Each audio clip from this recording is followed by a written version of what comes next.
I've lost count of how many times I've visited what must be one of the best Buddhist temples in the whole of Beijing, the Yonghegong Lama Temple. Whenever visitors come to the capital, it's one of the must-see attractions they are taken to. Little did I realize that just a stone's throw away from its portal lies another temple complex that is totally different but just as must-see as its neighbor. I'm talking of the Temple of Confucius at Beijing, the second largest Confucian temple in China after one in Confucius' hometown of Qufu. Entrance is 30 kuai, but it's well worth it and takes a lot longer to go around than the former. The temple in Beijing was initially built between 1302 and 1306 and renovated during the Ming and Qing dynasties. Officials used it to pay their respects to Confucius until 1911, when the last emperor was shown the door. The compound has been enlarged twice and now occupies some 20,000 square meters. It was originally called Guozhijian, Imperial College, Confucian Temple, since it was built with the Guozhijian on the left and the temple on the right. On the central axis are the Shanshe Gate, or Gate of the Master, the Dacheng Gate, Great Success Gate, and Jingshen Memorial Temple, where sacrifices were offered to Confucius and his ancestors. Confucius, as we all know, was one of the great philosophers and teachers of all time, and on a par with the likes of Plato, Aristotle, Pythagoras, and Socrates. His father, Shu Lianghe, was a general in the state of Lu, known for the role he played in the Battle of Fuyang, when he famously held up the closing city gate, saving the lives of many Lu soldiers. Confucius, we are told, inherited his father's unselfish spirit. As for Shu's wife, the story goes that when praying at Nihil one day, young Hezai suddenly felt a pain in her belly and gave birth to Confucius in a cave. To thank the god of Nihil, Shu Lianghe named the body Chu, or Hill. Confucius was born in 551 BC, and his morals and principles still form an integral part of modern Chinese society. Emperor Wu of the Han Dynasty adopted his policy of proscribing all non-Confucian schools of thought and espoused Confucianism as the orthodox state ideology. Confucianism thus became the mainstream in traditional Chinese culture. On education, Confucius advocated providing education for all irrespective of background. On schooling, he emphasized teaching students according to aptitude.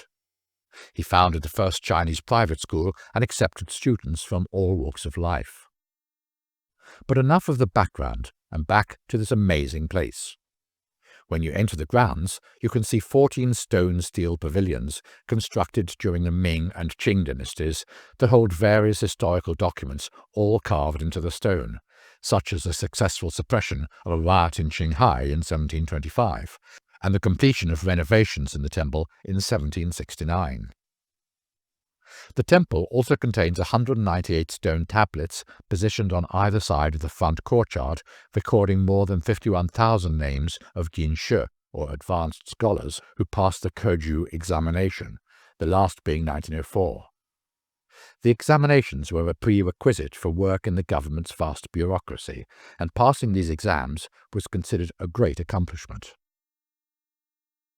Throughout the grounds were a number of old trees that really add character to the place. For instance, one cypress which was planted in the Yuan dynasty became hollow and collected a load of dirt inside it. And then some careless passing bird managed to drop a mulberry into the hollow trunk. The result? There's now a cypress tree which has a mulberry tree growing out of its center, and hence it's called Bai Shang Sun, or cypress on top of mulberry. Another cypress, known as the Touch-Evil cypress, was said to have been planted during the Yuan dynasty over 700 years ago. On one occasion, a famously corrupt official in the Ming dynasty, a certain individual named Yan Song, came to offer sacrifices to Confucius on behalf of the emperor. As he passed by, a flurry of wind sprung up and a branch of the cypress knocked off his black gauze hat, worn by imperial officials to indicate their position. Later, the tree was said to have the ability to distinguish wicked courtiers from loyal ones, hence its name. The complex itself includes 4 courtyards aligned along a central axis. The gates remain some of the principal features of the Yuan dynasty and are impressive to say the least. They're glazed with yellow tiles, showing how important the place was in feudal China. Yellow, of course, was the color used by emperors. There are also some stunning carvings, including a famous carving of 2 flying dragons playing a pearl among clouds, a rarity seldom found in other Confucius temples, as dragons were usually solely reserved for emperors. Further inside, you reach the Dacheng Hall, or Hall of Great Accomplishment, together with the Worship Hall. These are the main buildings in the temple where the memorial ceremony for Confucius was often held by successive emperors. Dacheng Hall is about 16.4 meters wide and 5 meters deep. Around it is a pretty moat simply teeming with goldfish, such that when the sunlight strikes the surface of the water, it appears as if there is a red path lining its sides. There are also loads of lotus flowers adding to the overall charm. Inside Dacheng Hall is a throne on which the emperor used to place his sit-upon when lecturing his subjects in the ways of enlightenment. It looks none too comfortable, though no doubt they also gave him some cushions to sit on. Maybe it's his subjects who really deserve more sympathy. With so much space reserved for the temple areas, it's easy to forget for a minute that this is actually a place of learning. The Imperial Academy was the highest educational institute and administrative setup in feudal China, and the Beijing Imperial Academy, which spanned the Yuan, Ming and Qing dynasties, is the only well-preserved former site of higher learning in feudal China. During the reign of Emperor Han Wu, the state became unprecedentedly prosperous and powerful. Representatives of the Confucian school proposed the construction of the Imperial College and the designation of distinguished masters to turn out accomplished disciples. Emperor Han Wu accepted their proposal and founded the Imperial College in 124 BC, symbolizing the birth of higher education in the country.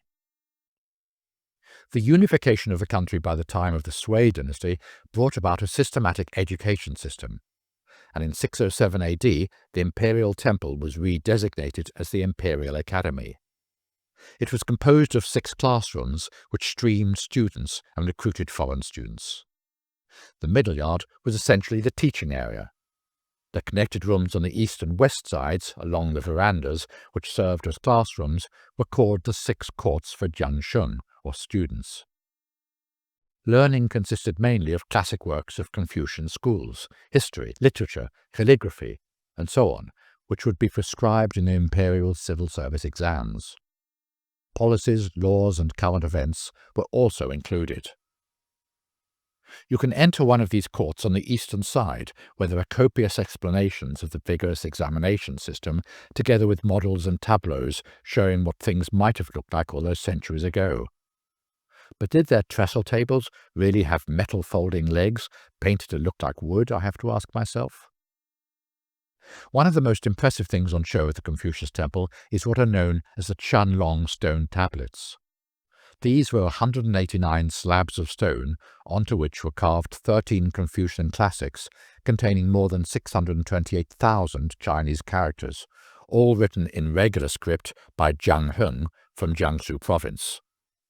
Starting in 1726, it took him 12 years to complete the initial writing. In 1791, work then started transferring all this writing by engraving the tablets, and that process took 3 years. Now they stand in 6 rows in a long air-conditioned room. The steels of the Qianlong scriptures originally stood in the 6th classroom and were used as a standard handwriting for the students to learn. The standard of handwriting or carving is amazing. Or, as the explanatory engraving would tell us, the calligraphy is neat, beautiful, and lusty. They were moved to their present position in 1956, when the university underwent repairs. The steels themselves were massively restored in 1988 and officially put on display in 1992. Most look like they were only carved yesterday, though some look little the worse for wear, albeit well held together with metal ties. Next, it's on to the classical Chinese music house, where there's a large collection of ancient Chinese musical instruments located within the Hall of Great Perfection, along with a central shrine to Confucius. Still not had enough? Okay, then let's turn to the exhibition about Confucius himself. This is all contained in a long, narrow building on the right side of the second courtyard. The room displays extensive information on the life and history of Confucius, his family, his accomplishments, and his background. Here you'll find yet more musical instruments on display, since it's explained that when Confucius heard Shao music for the first time in a state of qi, he was apparently so intoxicated with the sound that he even forgot the flavour of meat. I can think of one or two modern-day bands that have a similar effect on me. Of course, Confucius is probably best known for his views on family life. He believed that benevolence came from filial piety, and that piety is based on the equality of parents and children concerning human dignity. This means the existence of a merciful father, a dutiful son, a friendly brother, and a respectful younger brother, a righteous husband, and a loyal wife. He opposed both the one-way obedience of children to parents and the one-way commanding of parents to children. This so-called filial piety is still much in evidence in China, and some modern-day universities even insist on proof of filial piety before they will offer a student a place to study. Once outside again, one comes across a well known as the Ink Lake. This was a shallow well which had a reputation for its sweet and refreshing water. It was said that men of letters who drank a cup of holy water from the well would be able to produce excellent pieces of writing in copious quantities. And calligraphers who used ink made from the water in a well would be able to produce fantastic handwriting. Emperor Qianlong conferred the title the Ink Lake to the well. We're nearing the end of our visit. Along one wall is a row of Confucius statues very near the entrance to the Chongsheng Memorial Hall. Just nearby is a notice that something is happening each hour on the hour. Whatever can it be?